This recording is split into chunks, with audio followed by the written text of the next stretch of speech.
All right, guys, welcome to episode 14, Rebooking WrestleMania. That means we're doing WrestleMania 14. WrestleMania 14 took place March 29, 1998 in Boston, Massachusetts at the Fleet Center. The attendance was 19,028, and the buy rate much higher than last year, 730,000. Tagline, the greatest PPV attraction of all time. And yeah, what a difference a year makes. The hype coming into the show was amazing. You know, we had the rise of Steve Austin looking to claim his first WWF championship. We had Mike Tyson, being featured on WWF just after, him biting Holyfield's ear. We had, DX, at the top of their popularity. And then we also had the conclusion to, the Undertaker and Kane storyline that's been building since last year. So, and then, we also had, The Rock slowly building as he became the leader of the nation. And the Outlaws as well, they were getting over, with their mic work. So, this was a much different feeling coming into WrestleMania 14. There was a lot of hype. There was a lot of excitement. And, man. It's still one of the top manias in my opinion, just because of all the great moments it had. So, let's get into it. Let's get into the card. The first match, Legion of Doom win a tag team battle royal to get a number one contenders match. I don't really feel like listing all the teams, but And then we got a light heavyweight championship match. Taka Michinoku defeats Aguila, and for the European Championship, Triple H defeats Owen Hart. In the mixed tag team match, Mark Mero and Sable defeat Goldust and Luna Vachon. For the Intercontinental Championship, The Rock defeats Ken Shamrock by disqualification. In a dumpster match for the WWF Tag Team Championship, Cactus Jack and Chainsaw Charlie defeat the New Age Outlaws. And Brother versus Brother, The Undertaker defeats Kane. And just prior, we had Kane, Tombstone, Pete Rose for the first of three WrestleMania interactions with him.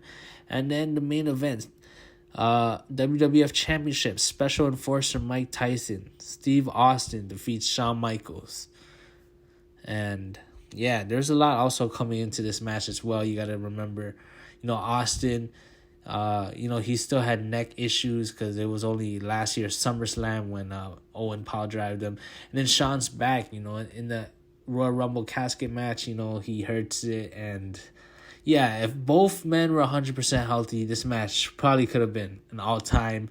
But, even though, both people were hurt, it was still a good match, good main event, and great moment at the end. So, guys. To be honest, my rebooking, not too much different, actually. Just a couple slight changes, but I think I have 1, 2, 3, 4, 5. I have 5 matches out of the 8 on this card, and a couple are just slight tweaks. So this shouldn't take too long, this one. So let's get into it. Welcome to WrestleMania 14. So the first match, instead of a battle royal, we're going to have the NWA Tag Team Championship. At this time, Jim Cornette was bringing in the NWA, with Jeff Jarrett as the NWA champion. So, I thought, this was the only time we could get the Rock and Roll Express on the card. So I'd have the Rock and Roll Express as champions coming in, and eventually Cornette would turn on them like he always does versus the Quebecers. A solid, good heel team. And, it'd be a fun match to get the Rock and Roll Express on the card. They're a legendary tag team, and I'll have them win, and good opener to start the night. Then we got the light heavyweight championship match. We got Taka Michinoku. I have him versus Brian Christopher just because Brian Christopher, he was more of a character. You know, he was cocky, he was arrogant. I thought, Aguila, he's cool, but like I know it was kind of seen as a face versus face thing, but I thought Taka really needed like a heel to get under his skin. So I thought Brian Christopher, he could get under his skin. And I also believe Taka did beat Brian Christopher in the finals of the light heavyweight championship tournament. So it could be Brian Christopher trying to get his revenge. But I have Taka win. He was just starting, the reign. And he was definitely the most over light heavyweight they had. So it'd be a nice showcase for Taka. And good match. Next match, same match, Sable and Mark Mero versus Goldust and Luna Vachon. You could have the same build where, Mark Mero and Goldust were trying to team up. And then, the ladies were, there's tension there. And then eventually, all hell broke loose. They get into a brawl. And, this is a pretty unique match because Mark Mero was technically kind of a heel. But since he was teaming with Sable, they were more of the face team. I have the same match. Mark Mero and Sable get the win. Sable gets the powerbomb Luna. And then after the match as well, you have Mark Mero pretending he won a championship, just make him even more unlikable. And, and it builds the seeds for eventually when Sable will turn on him. Next match, we got the NWA Championship. Jeff Jarrett versus Vader. Vader was not on this card, so I don't know if he was injured or anything, but I just think Jeff Jarrett. He was the NWA champion coming into the pay-per-view, and he didn't have a match. I think he was like he introduced like a ring announcer or something, which to me, you might as well give him a match. And I think it'll be a good feud, especially, I believe Vader does have some history in NWA. You could have Jeff Jarrett say he's the greatest NWA champion, and Vader could come out and he say, challenge him at WrestleMania. And it'd be a cool dynamic because Jim Cornette, he used to manage Vader, but now he's managing Jeff Jarrett. So that'd be a fun match. I'd have Jeff Jarrett win, his NWA title reign was just getting started, and down the line I would actually have I almost dropped my phone, but I'd have Jeff Jarrett versus Austin. You could have like a little unification match. It'd be a nice little moment for Austin to get another belt. So Jeff Jarrett gets to win with the help of Cornette. He could hit Vader with the racket. And then we got the tag team title match. Same match, the dumpster match. New Age Outlaws versus the Legion of Doom, though. I wouldn't have Cactus and Chainsaw challenge for the titles. I have them doing something a little different. And I just have the same thing where Legion of Doom, they get put into the dumpster by the Outlaws. They push them off the stage and all that. And, Outlaws would eventually, be bragging, saying they took out the greatest tag team of all time.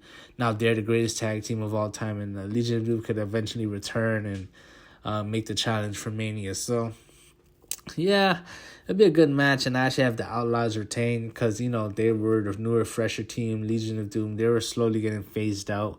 And it'd be a good moment just to have, kind of a passing of the torch to Legion of Doom, who were the tag team, for the last couple of years in the WWF, say, the New Age Outlaws are the new tag team. So, nice passing of the torch moment. And New Age Outlaws get to win, retain, and, a lot more for them to come. And then we got a hardcore match. Cactus Jack versus Terry Funk.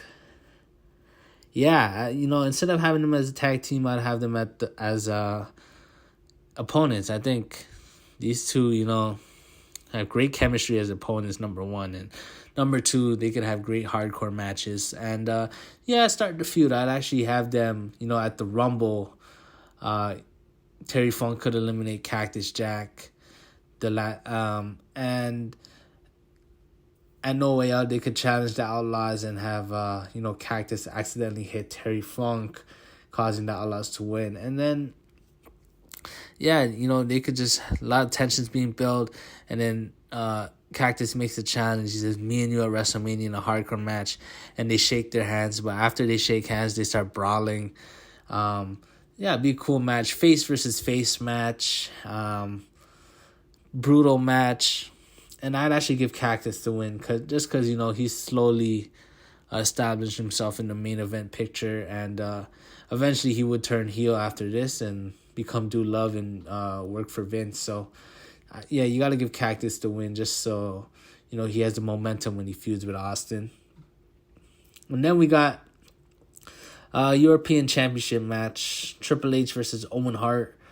The feud can be based again on, DX screwing Brett in, in kayfabe sense, even though we all know it was Vince. It was like Triple H and Shawn were a part of it. And, Owen wants to get his revenge. And on DX, I'd have Owen challenge Owen would challenge Shawn at the Rumble, but not Undertaker. And I'd actually have Triple H cost Owen the match, and that'll set up the feud where Triple H can try and get into Owen's head, mock him with skits and all that. But Owen he would try and attack Triple H every time he had an opportunity. So it's just great tension. I was thinking about this. And I'd actually give Owen the win. I thought, he kind of deserved the moment after, what his family's been through, and Triple H can move on to better things. Triple H could drop the European Championship and he can get into the IC Championship picture down the line. So, just a feel-good moment for Owen. And, it should be a solid match. They had a solid match in real life. So, Then we got the IC Championship match. We got The Rock versus Ken Shamrock. Yeah, man, this was a great rivalry where, Ken Shamrock really wanted to get his hands on The Rock. But, The Rock has the numbers games. He has the nation by his side. So, I'd have at No Way Out, Ken Shamrock defeat Farouk to get the number one contenders match. And The Rock is pissed at Farouk kind of, and then you can kind of have that tension between The Rock and Farouk coming into the match. And I'd have the same build, and the same match as well. We'd have Mark Henry turn on Ken Shamrock, coming into the match, and then also same result. Rock winning by DQ. Shamrock actually does win the match, but he holds on to the ankle lock for too long. Farouk looks like he's gonna come out and make the save, but he doesn't. And Ken Shamrock keeps the hold on. The referee eventually reverses the decision. I think it's just great storytelling. And then The Rock, raising the title on the stretcher. It's just great storytelling where Ken Shamrock, he does get his revenge, but it also shows like his character, like he can't control himself.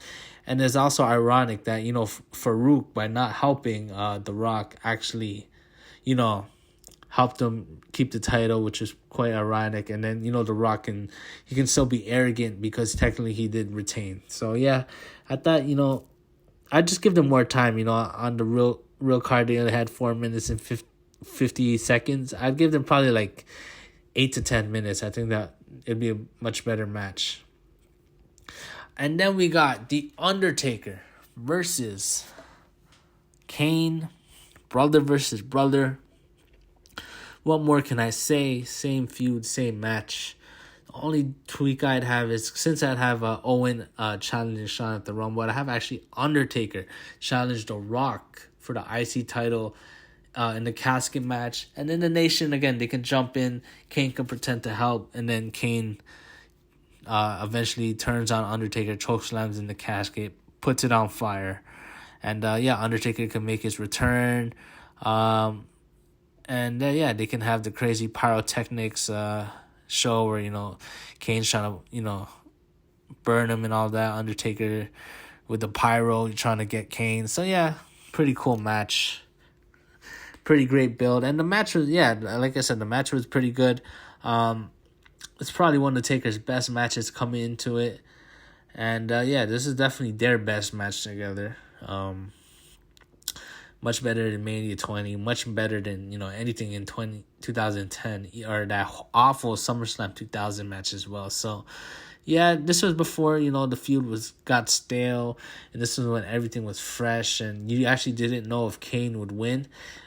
In hindsight, Undertaker makes sense to win, but if you weren't really looking at the streak, Kane probably should have won the first match, but just because, the streak now in hindsight, you definitely got to have Taker win. Keep that finish the same.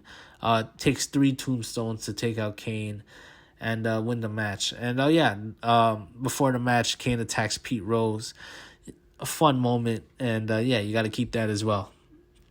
All right, guys, now we're into the main event.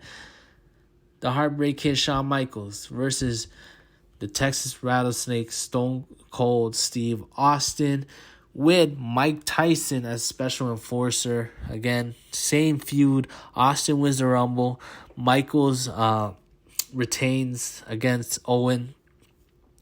And Mike Tyson and Austin, they get into confrontation when Vince introduces Mike, saying he'll be at WrestleMania. They have that little brawl they have where JR's going, Austin and Tyson. And then we have the tension between Shawn and Tyson, and then it looks like they're about to go to blows, and then it's like, Mike Tyson has a DX shirt. Just some iconic build to this match. And Shawn can, catch Austin with the sweet chin music. They can, again, tie him on the ropes. DX gives him the kiss on the cheeks. Just some great feud. It actually, gave Austin some sympathy, and, especially when, Tyson was the enforcer, and then Vince saying, would you want Austin to become the champion? Vince says, hell no. So it slowly builds the seeds to the Austin McMahon feud as well. And the only shame is both men were injured coming into the match, but it was still a great match. And keep everything the same, keep the whole match the same. Shawn goes for sweet chin, Austin goes for stunner. Shawn goes for another sweet chin, Austin counters again, stunner for the win. Great match. Only thing I changed is that, tell Mike, slow down on the count, because the count was too fast, and you're like, why is it so fast? But it didn't really take away from the moment though. And of course you got to have at the end Mike Tyson knocking out Shawn Michaels into retirement. And great way to end the show. The Austin era has begun, as JR said. And so here's my card for WrestleMania 14. For the NWA Tag Team Championship, the Rock and Roll Express versus the Quebecers. For the Light Heavyweight Championship, Taka Michinoku versus Brian Christopher. Sable and Mark Merrill versus Goldust and Luna Vachon. For the NWA Championship, Jeff Jarrett versus Vader. For the World Tag Team Championship, the New Age Outlaws versus the Legion of Doom. For a hardcore match, Cactus Jack versus Terry Funk. For the European Championship, Triple H versus the Blackheart Owen Hart. For the Intercontinental Championship, The Rock versus Ken Shamrock. Brother versus brother, The Undertaker versus Kane. And for the WWF Championship, the Special Enforcer Mike Tyson, the Heartbreak Kid Shawn Michaels versus the Texas Rattlesnake Stone Cold Steve Austin.